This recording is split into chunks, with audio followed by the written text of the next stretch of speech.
How to budget for beginners. If you have been ignoring your money because you're overwhelmed, you feel like budgeting is too hard, it's too time consuming, you don't want to deal with it, you need to watch this video. Here on my channel, we create zero-based budgets, meaning that every single dollar that you bring in gets a job towards one of your goals. There are three main elements of your budget. You have fixed expenses, these are your bills. You have variable expenses, these are your other spending categories. And then you have your leftover down here, your sinking funds, these are longer term savings accounts. This is a monthly overview plan that we are creating, which gives you an idea for your month and it gives you a solid plan that you can then work throughout your month to hit your goals.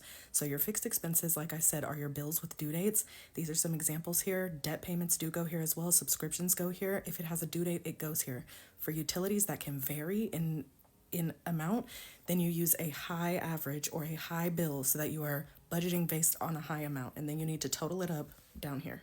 Your variable expenses are your monthly spending categories, and this is putting a limit so that you will not overspend on things. If you're a beginner, the most three common are grocery, gas, and fun money. You need to give yourself these three, especially fun money. You total those up and you put them here. Understanding your spending habits is very important for setting up variable expenses. Once you get those two totals, you need to add those up and you need to put them up here as your total expense amount. You are then going to subtract your total expense amount from your monthly income, and that's after tax, and that's going to give you your leftover, and you put that right here. We use your leftover to make sinking funds. Sinking funds are money that you put to the side either for future expenses that you know are coming or for longer term savings goals. The most important sinking fund is your emergency fund. You need to at least have $1,000 to $2,000 in there. You can fully fund your emergency fund later, but for now, that's your starter, and that is going to get you through while you focus on other goals like debt. And then you can also have other sinking funds like vacation, car repairs, wedding, anything that's coming up in the future. The only rule is to make sure you have zero left over when it's all said and done, because this is a zero-based budget. And then boom, you've made your first monthly overview plan.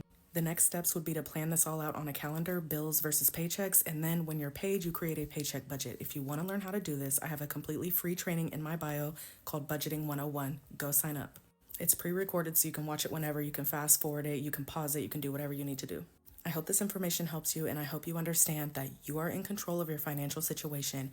Budgeting is going to get you where you need to be, and it's going to help you hit your goals. So don't think that it's too hard, because it's not. The key is to create a budget that you can fit into your lifestyle and that you can stick to. This is why we do things like give ourselves fun money, and I teach you more in the training if you want to learn about it. Stay focused, stay consistent this year, and you are going to be in a new place at the end of the year. I hope to see you in the training. You got this, friend.